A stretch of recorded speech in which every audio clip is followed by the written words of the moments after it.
You know, a black eye isn't a big deal, really. I don't see why you're so intent on taking every single step to try and prevent an inevitability. I know, I'm sorry. I really appreciate you, and it's nice to have someone that cares. I just don't want you exerting yourself too much on something that will end up looking much worse than it actually is. Plus, you probably want to be getting back to the party since Jazz is your good friend and all that.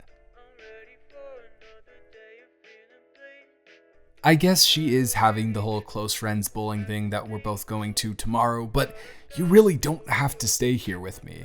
I already harshed the vibe of a bunch of people's nights. I don't want to completely ruin yours too. I promise you, it really isn't that bad. It hurts a little bit, but black eyes usually heal up completely in 3 to 5 days, and 2 weeks max. Yes, I absolutely did read that on the way home, but the point is that I don't want you worrying on a night that was supposed to be worry-free. I will say this though, if you think a shiner is rough, you should have seen the other guy.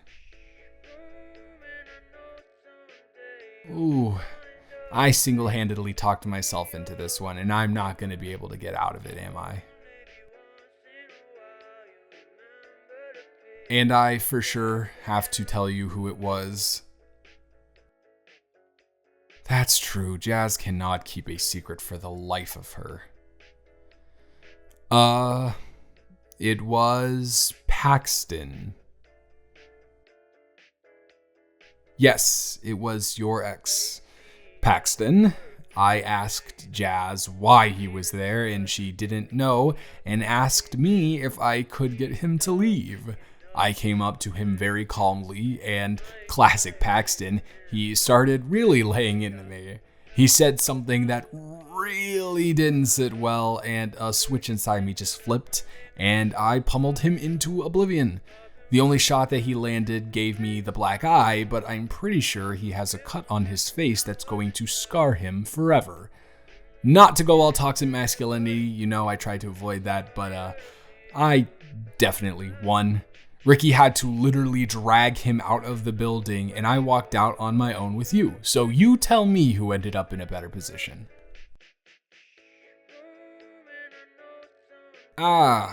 You are too smart for me. I tried to slip that in there really slyly so you wouldn't catch it, but you definitely caught it, hence the question.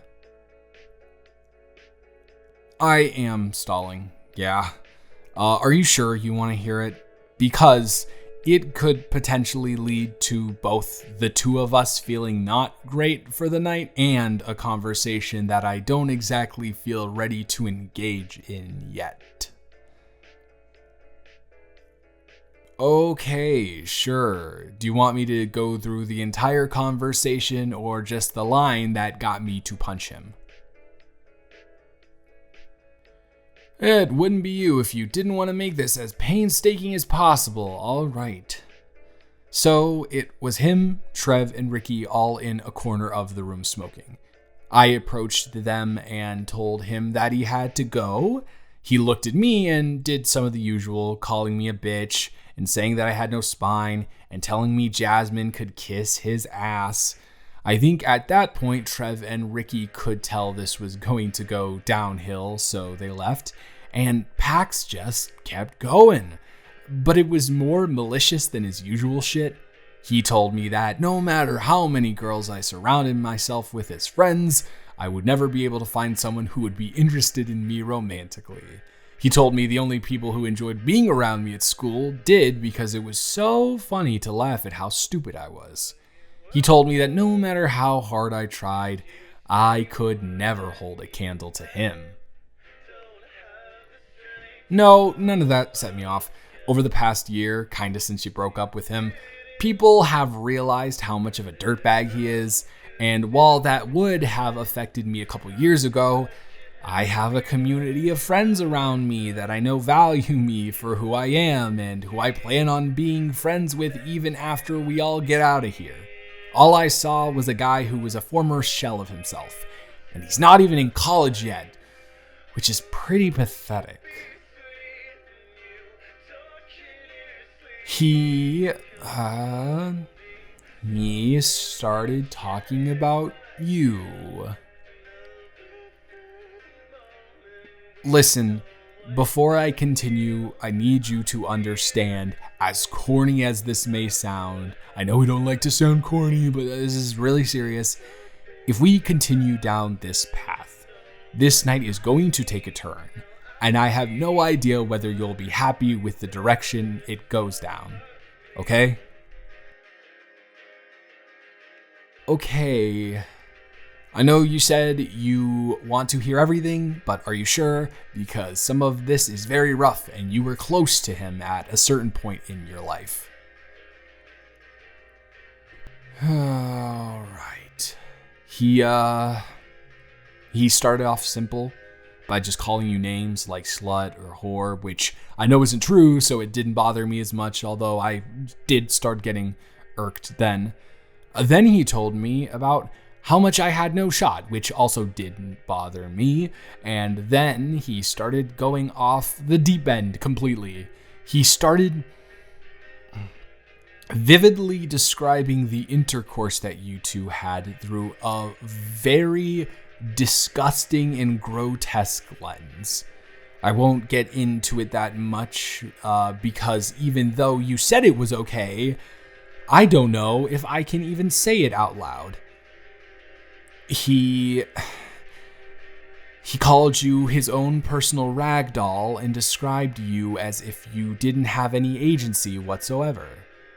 And then, finally, he said, I feel awful for whoever gets my dumpster next. It's all she's good for. 2 minutes that I can't remember later, and I'm getting pulled off him by 6 individuals. Are you sure you're okay? No, I believe you. I'm just glad that enough time has passed that his words can't get to you anymore. When the breakup first happened, I remember staying up all night calming you down just because you passed him in the hallway and he might have looked at you. Wow, out of all the information that I just hurled at you, you still managed to catch that. You'd think I would have learned from 5 minutes ago, huh? Yeah, I did say Pax told me that I had no shot.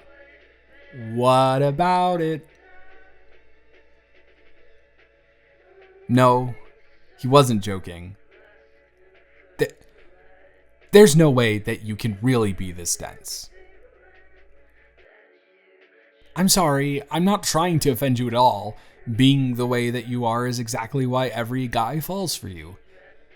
Including me. Everybody knows. And that's not an exaggeration. You can go take a poll of the people back at the party, and everybody, except Ricky, because he's Ricky, would tell you that I am hopelessly in love with you. Hopelessly. It's not a new thing either. From the moment you walked into world history freshman year, sat next to me, and we talked the entire class, I was all in. I never asked you because everyone else realized how amazing you were just as quickly as I did, and everyone else was quick on the draw. And you are too nice to say no to people, and I think you are the best friend that anyone could ever imagine, so I was very happy being that to you, and you being that to me. I was not settling. You're a wonderful person, and I genuinely enjoy being your best friend. Sure, I definitely harbor feelings that are much more than that, but you are too special to not have in my life, and I think we've built a brilliant friendship without any weird or awkward air between us. And I know me admitting this to you might add a little bit of awkwardness to the mix, but I am so happy to know that I will always have you as a friend.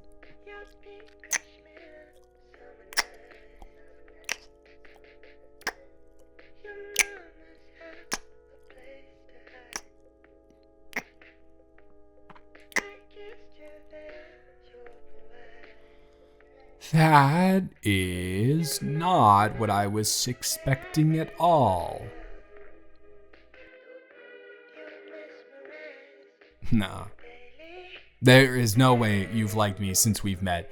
And there is certainly no way that everybody else knows that you like me.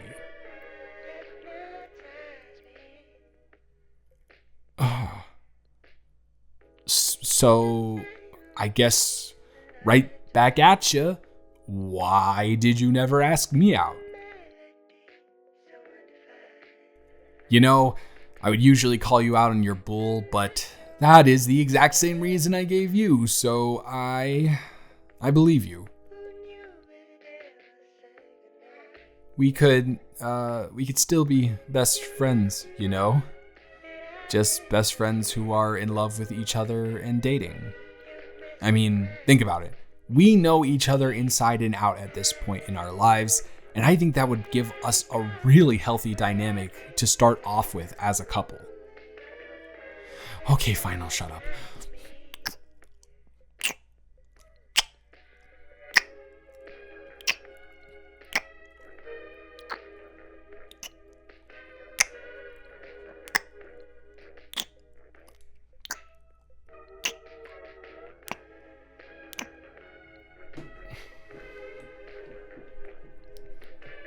So, I know how I told you that you should go back to the party, but maybe we should just continue doing that all night? Intermixed with some Mario Kart and conversations about how neither of us knew the other was into them. Sounds like a good plan to me too. There is no way I'm letting you be Waluigi again. I am Waluigi. You know this. You stole him from me last time. It's not happening, okay? You can be busy. And tell me that I'm foolish when